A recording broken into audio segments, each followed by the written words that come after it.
That one's looking a little bent. I should probably condition these at some point. I'm a little rough on my brushes.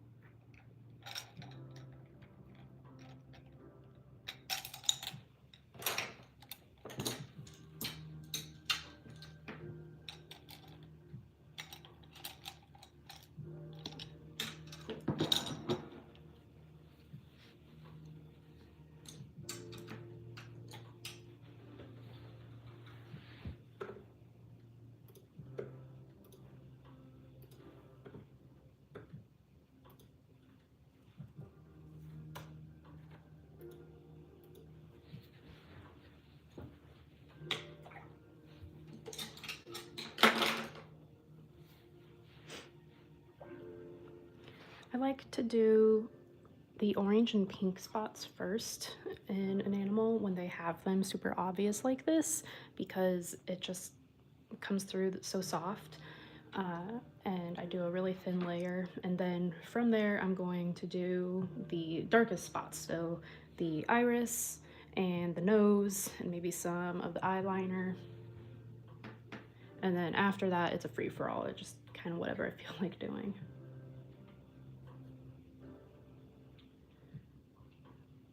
So he has a really soft pink.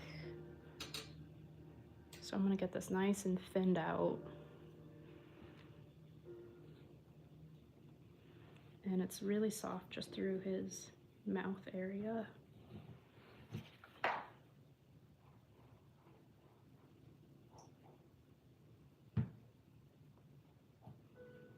And that might look scary now, but once it dries, it will not be as intense.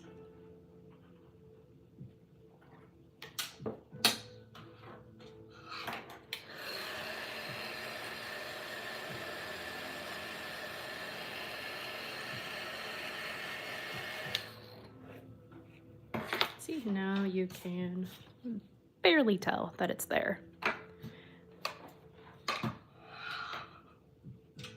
And then his ears, that's more of like an orange instead of pink, so. Well, hello there. I'm gonna get a nice transparent orange and thin it out even more because I don't want it too intense. But honestly, with watercolor I end up going darker anyways and just layering a bunch, but I just like to start light just to be safe. And I'm not going to worry about staying in the lines with this orange because I'm going to cover most of that up with black. And I can already tell that that is not intense enough. It needs to be way more pigmented. There we go. It looks scary now without all the black into contrast against it for his ears, but I mean, you can see what I'm going for there.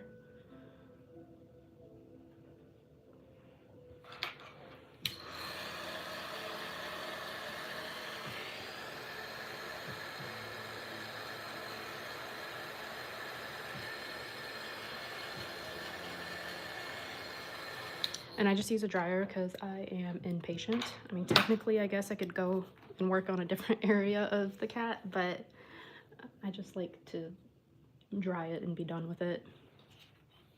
And then also I'm gonna end up covering a lot of this with white, either a white pen or white paint to give him a lot of these wispy furs that you can see, and the whiskers, of course. So a lot of this early stage of the painting is just kind of color blocking, I guess might be a good term for it. And I'll clean it up later. But I still don't think that's gonna be quite dark enough through here. I'll get even more orange.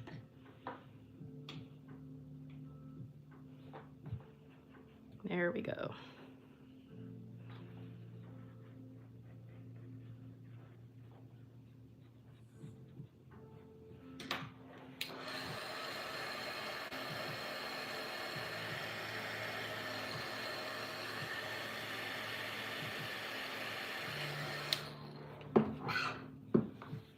And now that I've put that super pigmented orange in, I can see that I can still go darker with the pink on his mouth area.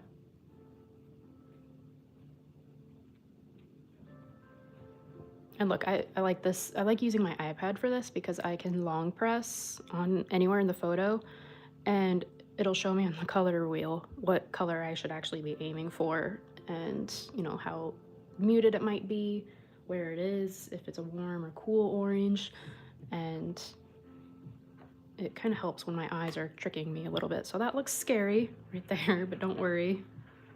I'll just blend it out a bit. And then again, once I add black around this, it's not going to look that crazy.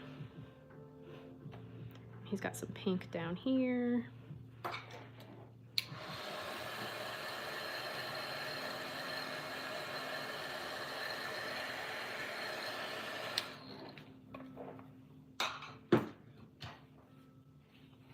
Okay, let's add the eyes in. And I'm gonna look at another picture of this kitten I have real quick because I want to see what color his eyes actually are. So bear with me. Because I want to make sure I get it right. Because in the photo, they're kind of orange, and I want to see if there's any yellow or green in there before I go full in on the orange.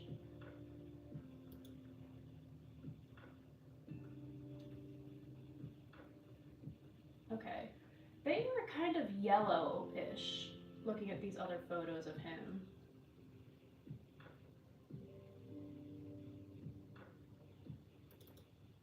Yeah, they're yellowish. It's just there's like a warm glow there. I've painted this cat before, actually. This is a gift painting, so don't go telling people if you know who this is for. And I've painted him before. You may have seen him on like my reels and things. He's the black and white cat I painted in a bag. And they came back and wanted another painting of him as a kitten.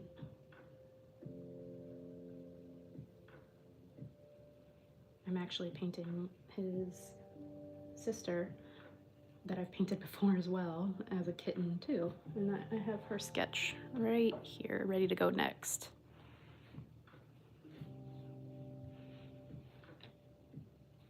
I feel like that's a little too gold for his eye.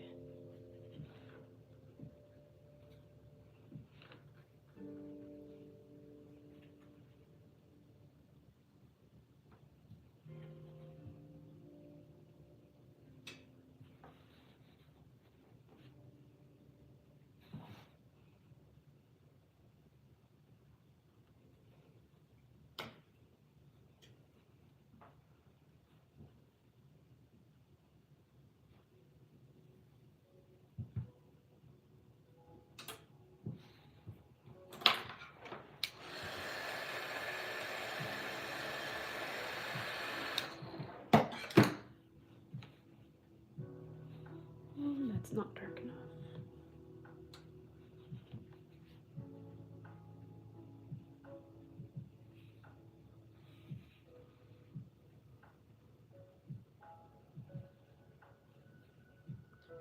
There's some little green tints as well in his eyes. I feel like a lot of the color right now in that photograph on his eyes is reflected color and not the true color of his eye, which does make this a little tricky.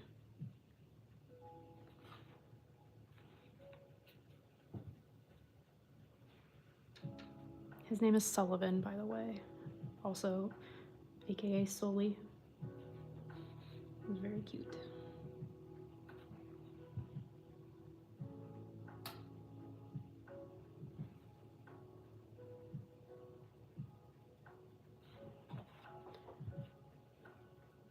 You guys are seeing the painting from the very beginning, where I am not hiding how ugly it looks at the beginning.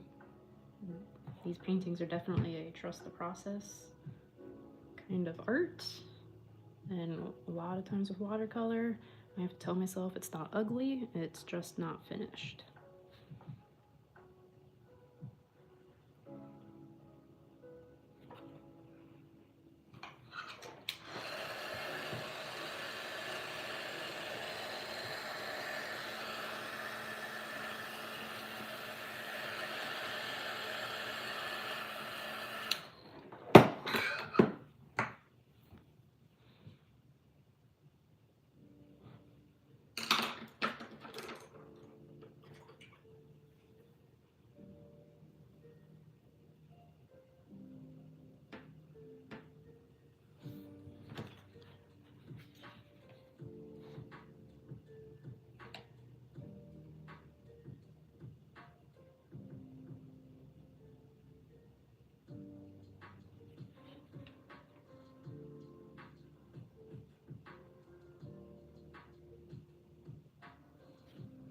I'm trying to save some of the reflection. You can kind of see here in his eye where it's a little bit lighter right there, so I'm trying to paint around that right now.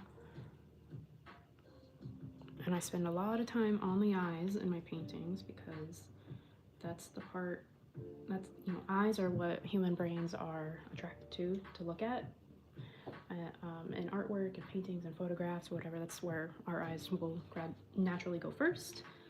So that's where I spend most of my details and time trying to get it as accurate as possible.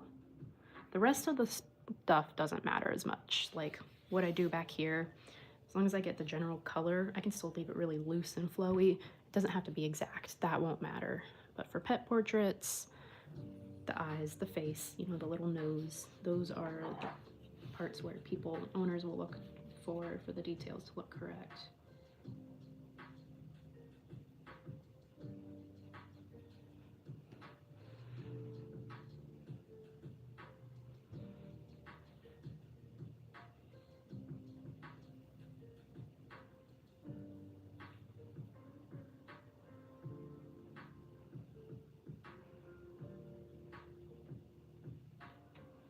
I know, I should really get on a schedule for doing these lives,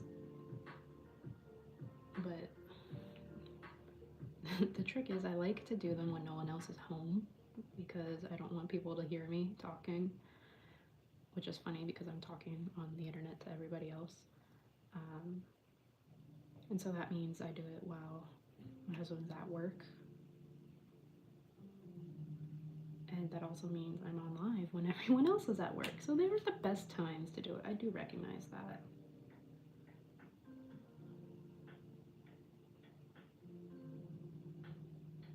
But these stay up forever. They stay on my profile. And even though there may not be anyone watching right now, there are people that might watch this in the future.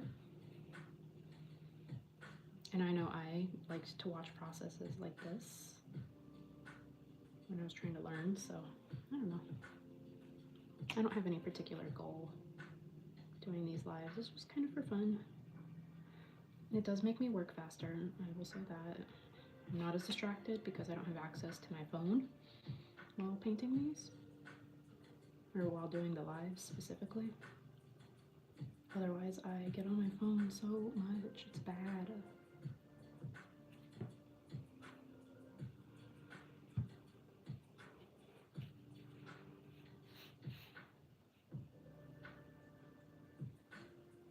And I haven't eaten lunch yet today, but I did have a bunch of coffee right before this, so kind of making things trickier on myself doing these tiny details with a very shaky hand.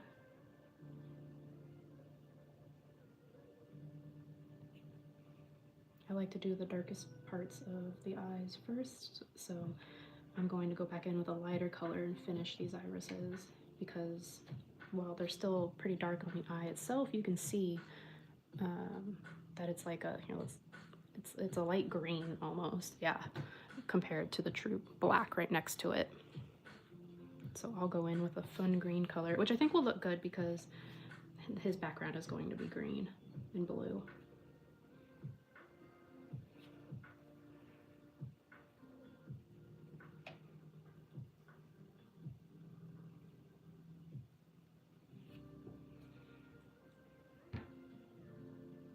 Okay, I think I can go in with that dark green now. Just mix some green in with the black I already have on my palette.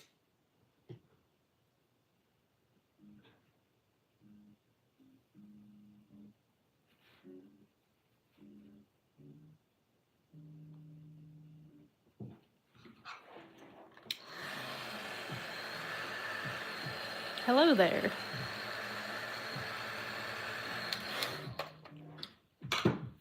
Thanks for hopping on and watching with me. I was getting lonely for a second there.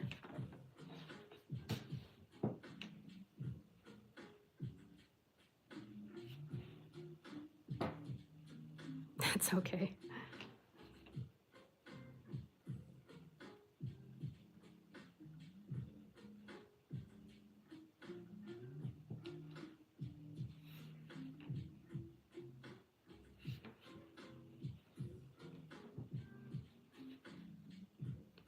Yeah, these eyes just take the longest because I am trying to be so careful with them. And there's so many tiny details around the eyes that your brain will automatically notice if I mess it up. Like if it doesn't look right. Our brains are really good at looking at eyes and looking at animal faces and identifying if something, like even if we can't put our tongue on, you know, our tongue on it, is that the right phrase? I don't know.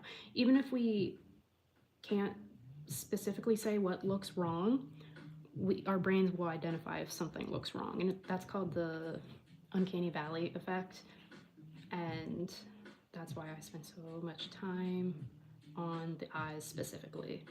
The rest of the animal doesn't matter as much, trying to get it exact. It's also why I use a projector app for these pet portraits and trace the photo itself specifically for the face with these tiny details where if I get one thing wrong or the proportion wrong somewhat, it's gonna throw the whole painting off.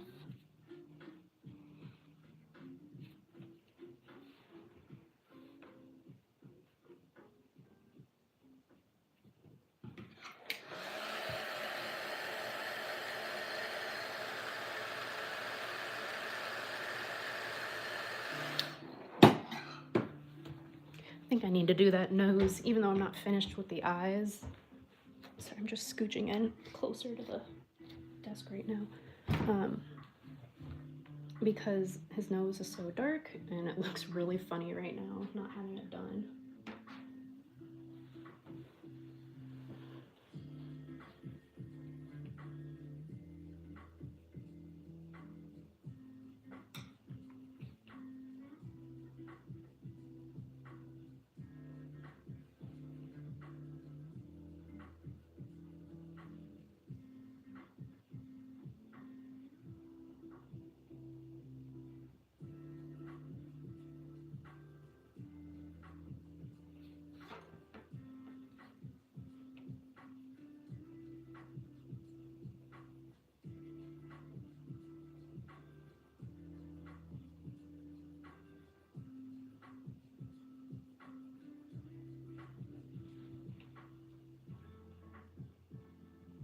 Don't know what to say. You don't have to say anything. You just hang out.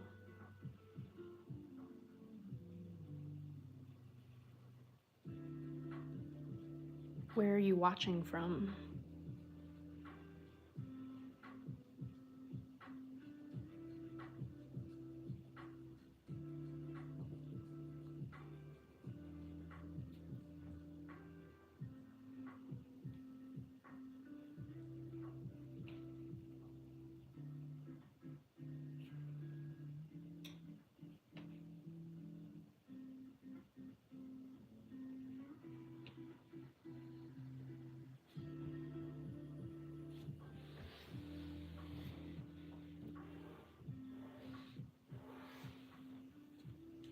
In America, me too.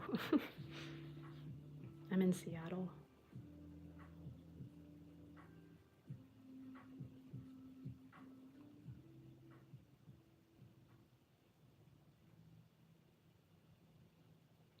He's kind of got like a half dark spot right here. And then a full dark spot under here. I'm gonna look up another photo of him that I have as an adult. I'm curious. Yep.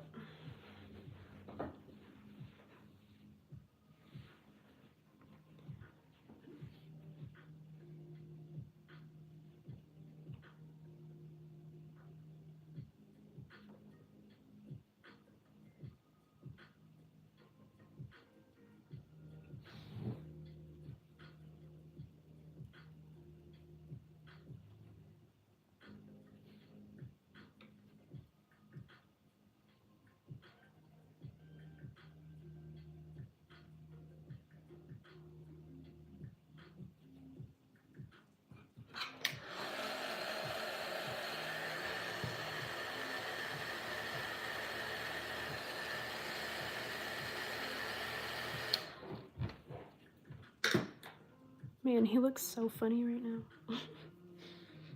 Definitely the ugly duckling stage.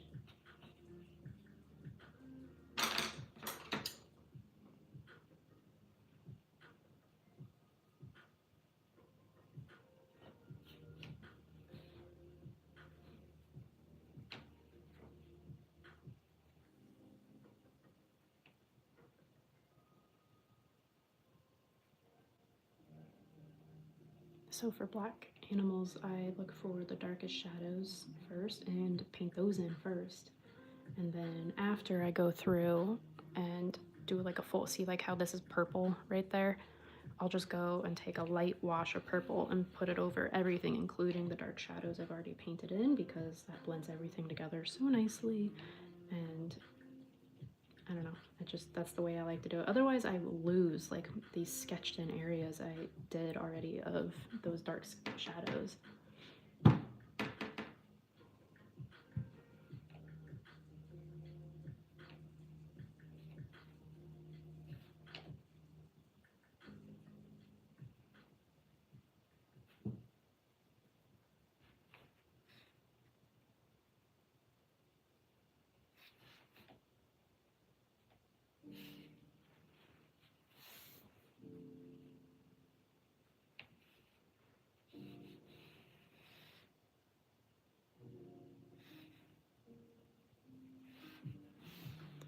It's 1:48 for you.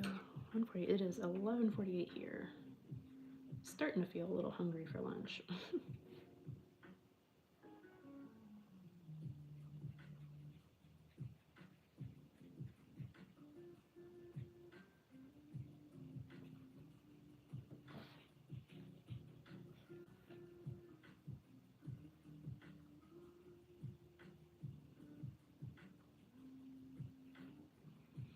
And if you've followed me for any amount of time recently, I've posted another painting of this cat many times.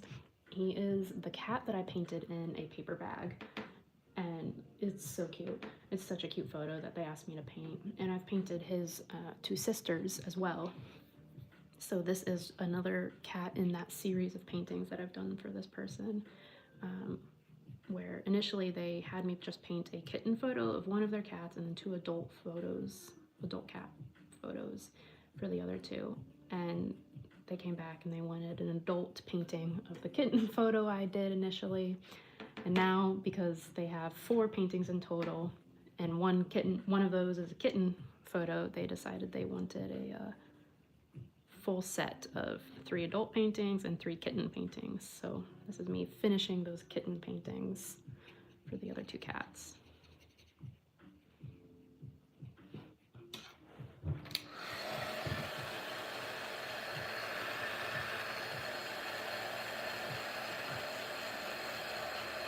I don't know why no one is here. It's probably because it's the middle of the workday, to be honest. I do that to myself. It's just like by the time everyone is home and hanging out and would be getting on a YouTube live, I am also home and hanging out and like not in work mode. You know, my husband's home, so I want to hang out with him. We want to go out and do things. I want to hang out with the dogs. Right now, during the day like this is when my dogs are quiet and take a nap. And they're not asking to go outside and they're not barking at things. So it's a good time for me to do it. And I don't like talking when other people are home. Like I don't like doing lives when other people are here. So this is when it works out for me to do it, but it's like the worst time engagement wise to get on.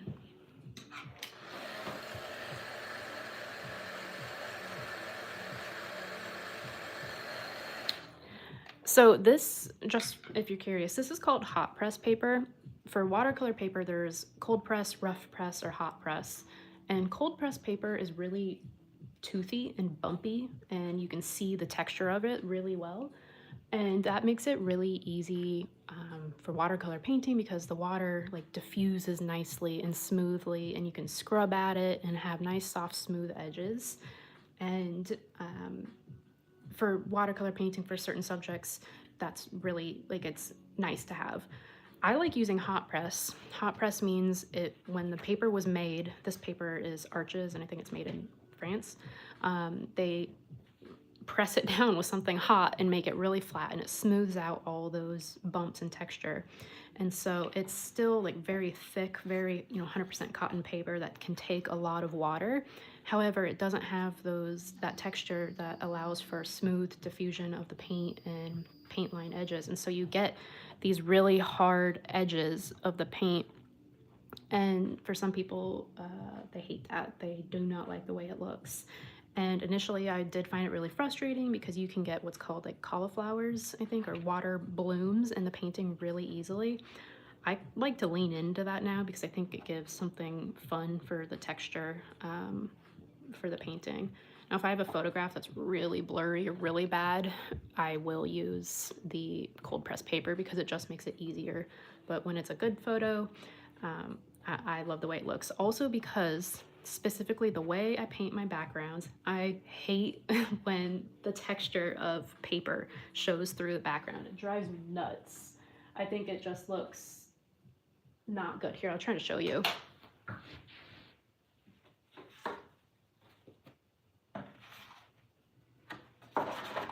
Okay, so here's an example. This is an old painting, but you see the texture of the paper through, and this is a really old painting, but I don't like that. I like when it looks really smooth, like this, where you can't see the paper texture at all, and it just looks like smooth, like illustration almost. So yeah, that's why I use this kind of paper.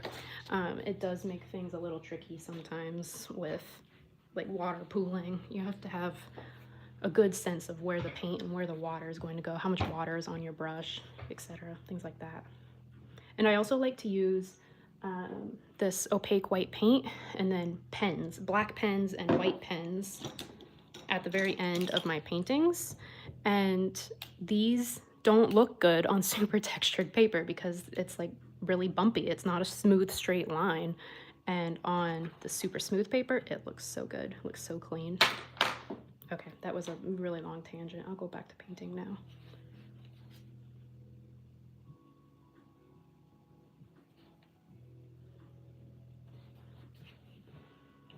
So you can kind of see I'm avoiding that highlight on his face right there because I'm going to paint that in last with a really light purple. And kind of up here at the top of his head too. I may do blue instead of purple because it's going to be a blue background or blue-green background.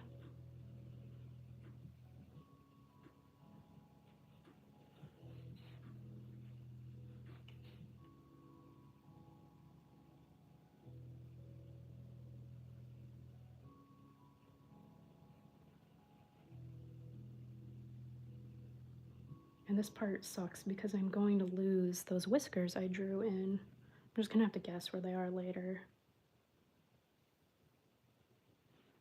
There is a way around that. You can use something called masking fluid. I'm really bad at it. I don't have the right tools for it or something. I don't know. And I can never get it to look right, so I just give up and paint the whiskers in at the end instead of trying to preserve the whiskers through the white of the paper at the beginning, if that makes sense. But yeah, once I finish his face, the rest of the details will go pretty fast because there's not a ton of details in his painting. Like there's a lot of spiky furs here, but I'm gonna use a black pen or a really thin brush to add those at the end and it'll look good.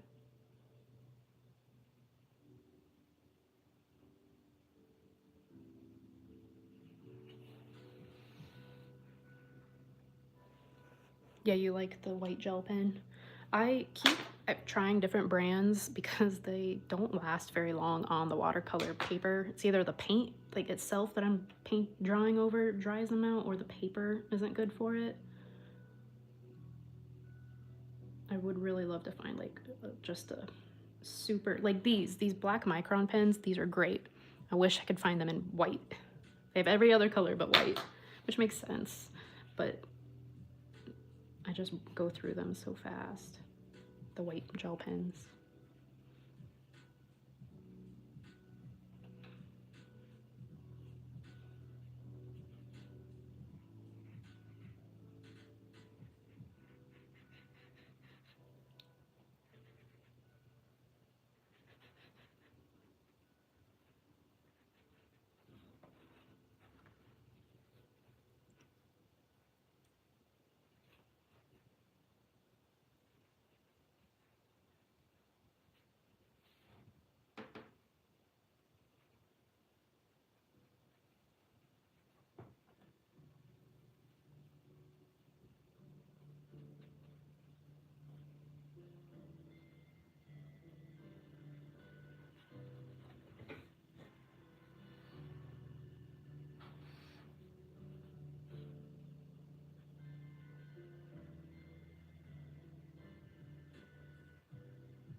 What kind of dog do you have?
Chihuahuas, I love painting those guys.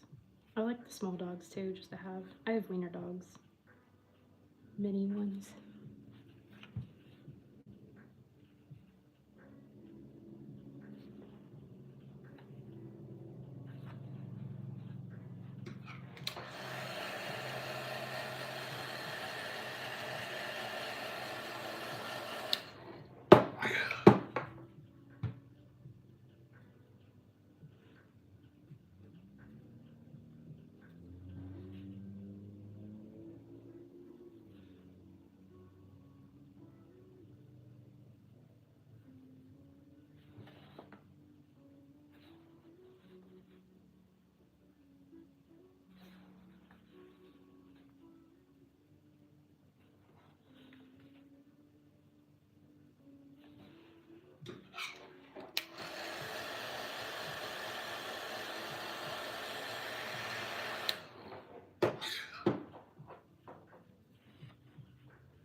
Do you use Procreate on your iPad?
I might have to get up and adjust these lights soon. They make it really hard for me to see what's going on. That's why I'm holding the paper like this.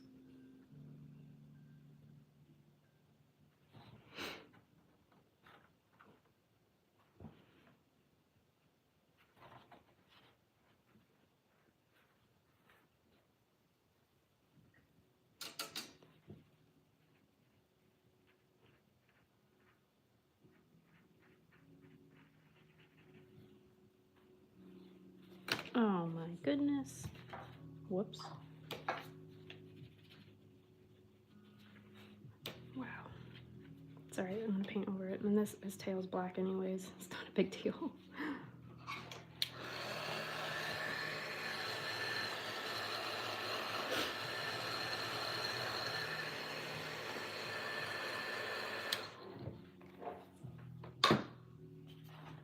I do that more than I care to admit. I'm gonna fix that light real quick.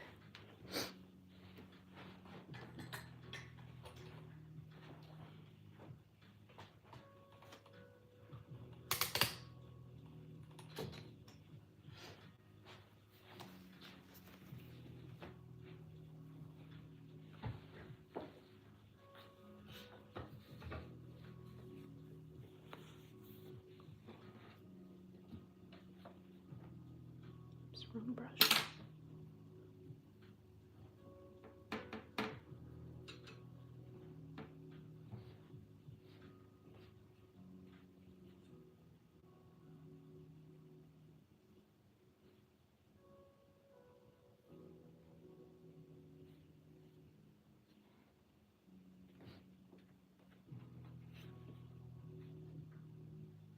Now that I have all these colors in, I can see that I need to go way darker.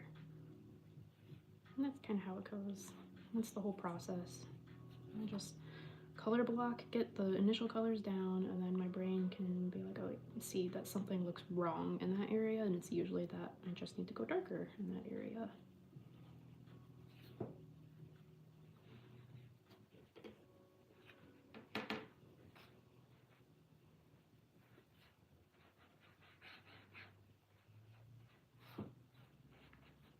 Once I spilled these two spills are not that bad. Once I spilled an entire cup of tea across the whole painting, and I was recording on a time lapse too, so I captured it. It was great. I was able to, like, since it's tea, it was a really light wash of brown, and I was painting the cat in natural brown and green colors. So you couldn't even tell in the final portrait, but on the back, it was just a mess of tea.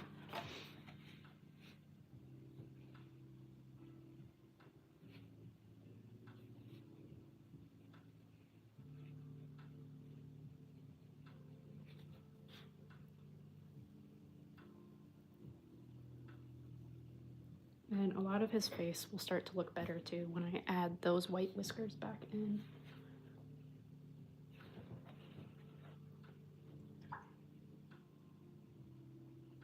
But I can tell that this area is too light right now. And I'm using green on these highlights because his background is going to be green and blue. And with black animals, you can kind of play around with the color. And as long as the value, you know, the lightness and darkness is correct, you can use whatever color you want and it'll look cool. It's still too bright.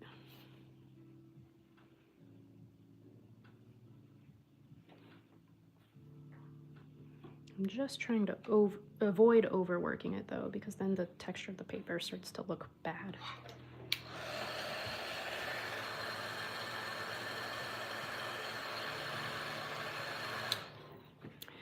It did not smell like tea, thankfully. No smell.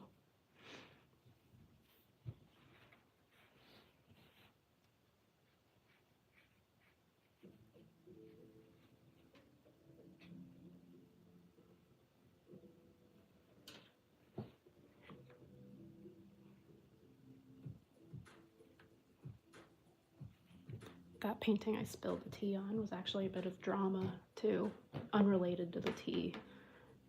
But like, I don't often have people unhappy with my paintings. Most people expect that it's a painting, it's my rendition of that photograph. You know, it's not going to be an exact replication of a photograph or of your pet. It's my interpretation of it, basically. And the only time, like, this is the only time I've ever had a problem with that. This person found me at a local craft fair. I had a little booth set up with my artwork, so they saw my art in person, and they were local, and so they brought their cat to meet me actually before I painted it in public at this like local art thing. And they saw my artwork, they saw the way I paint and the photographs, etc. So I don't think there was any surprise about my skill level or what my end result paintings look like. She even said, like, wow, your paintings are so cheap compared to what I've commissioned before. So she had commissioned artwork before, and she showed me what she had commissioned before, and it was a very, very basic painting that she spent a lot of money on. So she was very excited to commission a large painting with me. And I even went over and did like a little photo shoot with the cat with my DSLR camera and got like some really great photos of this cat to paint because she didn't have any photos. And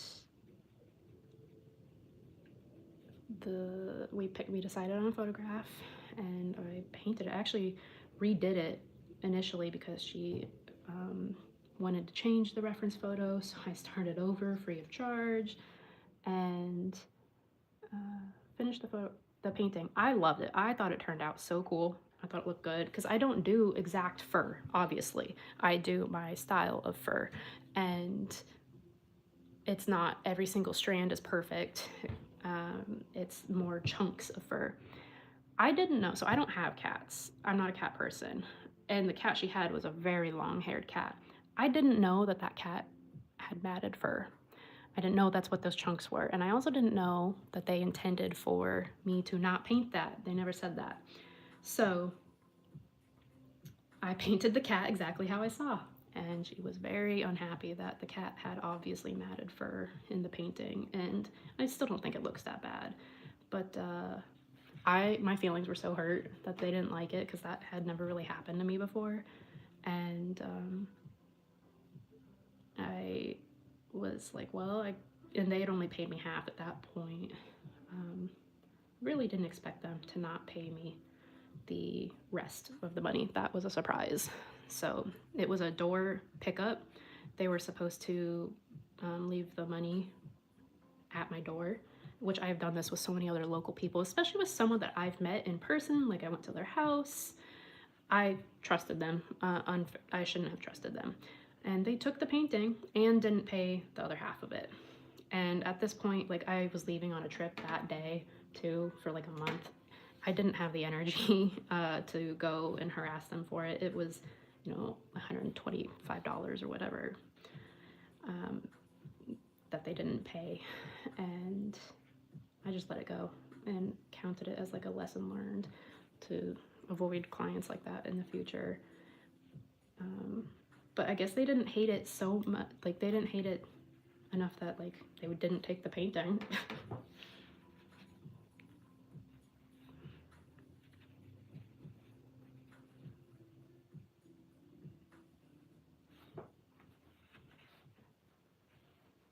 So yeah, that's my drama. That is only one of 2 times I've ever had someone like not like my art.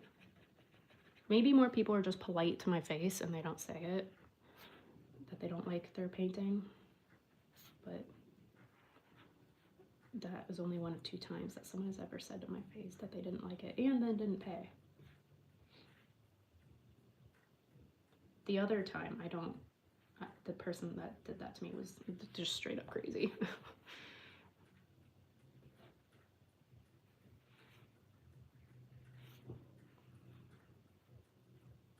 You want to see the fluffy cat? Okay. Give me a second.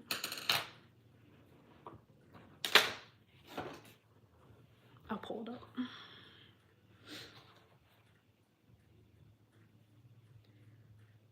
Okay, let's see. Cats.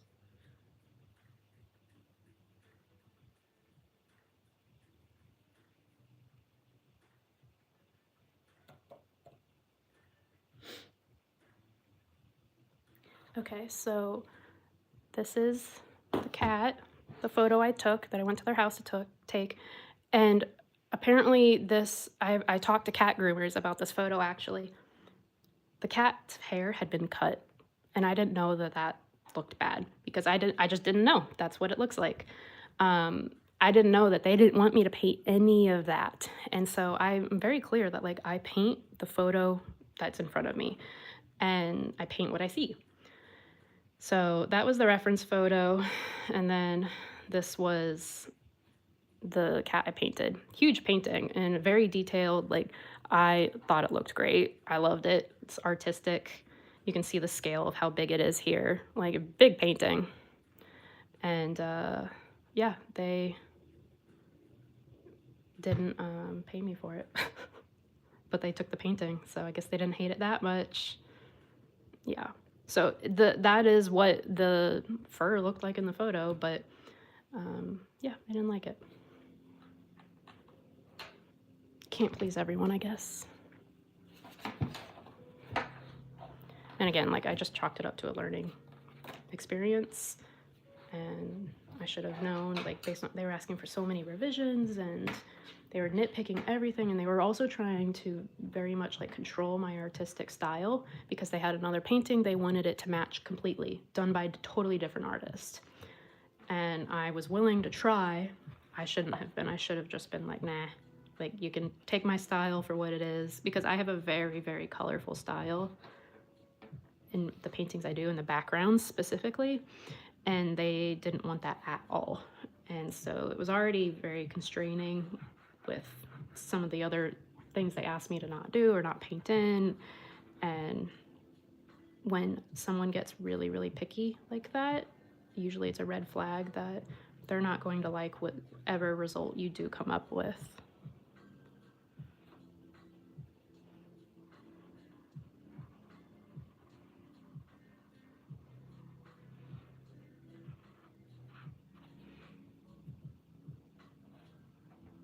All right, thanks for hanging out with me.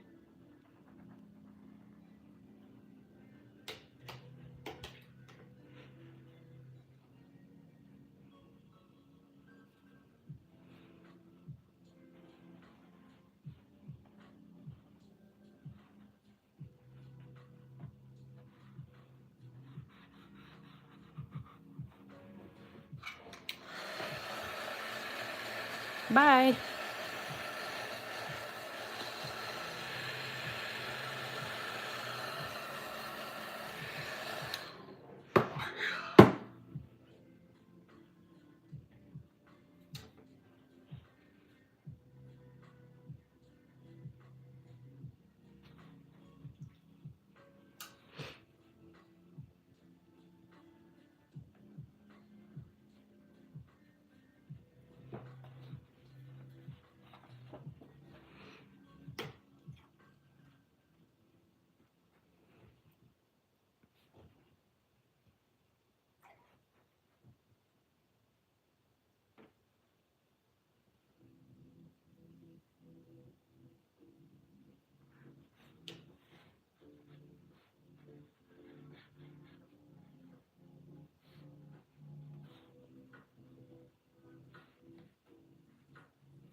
That blue patch will look more natural when I paint the black around it. You can kind of see how dark it is around, so just trying to paint that in before I accidentally paint over it with too dark of paint. But the background is going to be a blue-green, so I want the highlights to be a blue-green. And I'm not going to worry too much about the details on, you know, his hind end here, because when the photo is pretty blurry there, but that's not really where I want the eye to focus here, even though this end perspective wise is closer to the viewer. I want the eye to focus on the face of the cat. So I'm intentionally keeping it a little less detailed back here.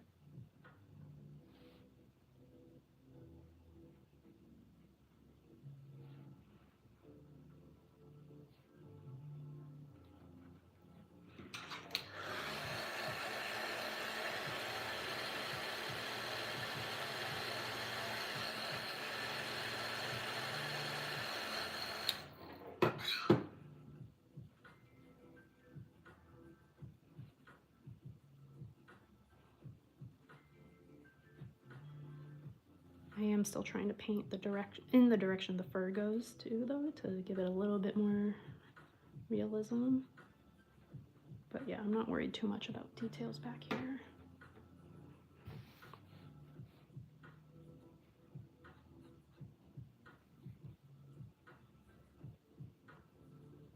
And you can kind of see in the photo, I mean, it's just one black blob there too, so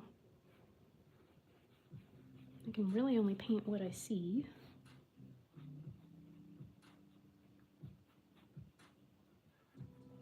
I'm sure I'll go back over this area later too and make it darker.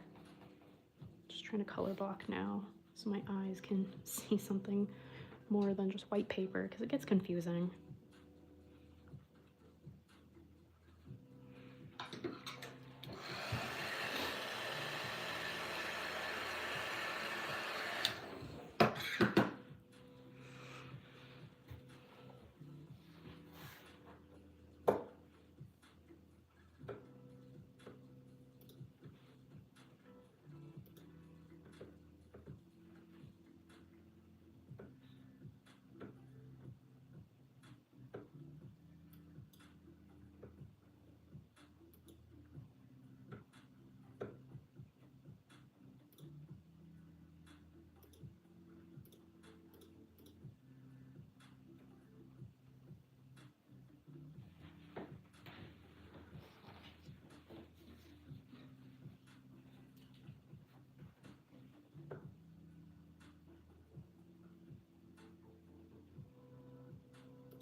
I'm just trying to remember where I was at.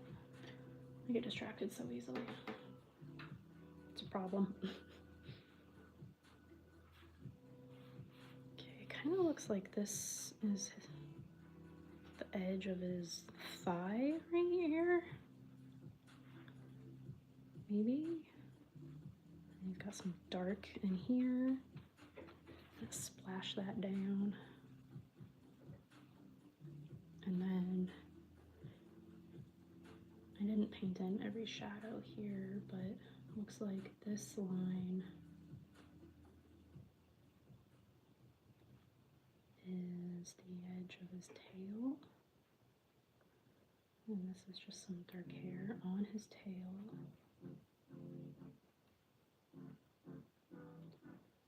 He's got a little dark spot here I didn't sketch in.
This area is super tricky to see what is going on the photograph.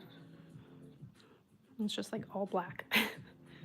So I'm trying to discern some kind of detail that I can make obvious on the painting.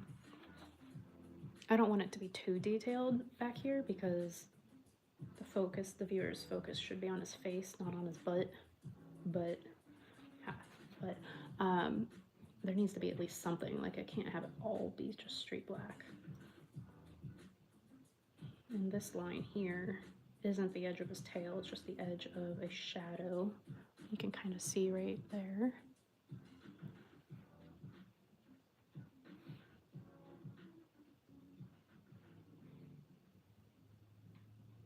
And the edge of his leg is black right here, so I'm going to paint that under because I'm going to paint wispy, darker hairs over the top of this later from his tail.